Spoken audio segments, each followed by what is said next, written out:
சில பேர் வந்து கட்டில உட்காந்து சாப்பிட்றாங்க, அப்படி சாப்பிடக்கூடாது. அன்னத்துக்கு மரியாதை கொடுக்கணும். வயசானவங்க, ரொம்ப முடியாதவங்க, நோயாளிங்க தான் கட்டிலில் சாப்பிடணும். மற்றவங்களாம் ஒன்று டைனிங் டேபிளில் சாப்பிடுங்க, இல்லை கீழே உட்காந்து சாப்பிடுங்க. சாப்பாட்டுக்கு மரியாதை கொடுக்கணும் அப்படின்னா கீழே சப்பலாங்கால் போட்டு உட்காந்து சாப்பிடணும். முடியல, எனக்கு கால் வலி முட்டி வலி இருக்கவங்க டேபிளில் உட்காந்து தாராளமாக சாப்பிடலாம். அதனால் இந்த தயவு செஞ்சு குழந்தைங்களுக்கு சாதம் ஊட்டுறன்ற பேரில் கட்டில உட்காந்துன்னா அம்மாவும் குழந்தைய கட்டிலே சாப்பிட்றாங்க. அதே மாதிரி புக்கு வச்சு படிக்கிறது அப்படிலாம் பண்ணாதீங்க. கட்டிலுன்றது தூங்குறதுக்கு தான். இப்போ படிப்பு வந்து சரஸ்வதி, நம்ம அதை அங்கே வச்சோம்னா நமக்கு தூக்கம் தான் வரும். சரஸ்வதி வந்து தூக்கத்திலே போயிடும் நமக்கு படிப்பு. அதனால படிக்கிறதுக்குன்ட்டு ஒரு கீழே உட்காந்து படிக்க சொல்லுங்க குழந்தைங்கள, இல்லை ஒரு பெஞ்சு போட்டு உட்காந்து படிக்க சொல்லுங்க.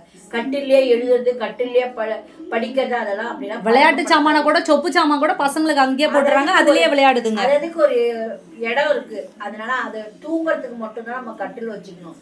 மற்ற நேரத்துல எல்லாம் நம்ம கீழே உட்காந்து அழகா ஒரு பாய் விரிச்சு அதுல உட்காந்து படிங்க, அதுல விளையாடுங்க, அது மாதிரி செய்யுங்க. கீழே உட்கார்றத விட அதே மாதிரி நம்ம சாமி கும்பிடுறச்ச கீழே உட்காந்து நம்ம ஸ்லோகம்லாம் சொல்லக்கூடாது.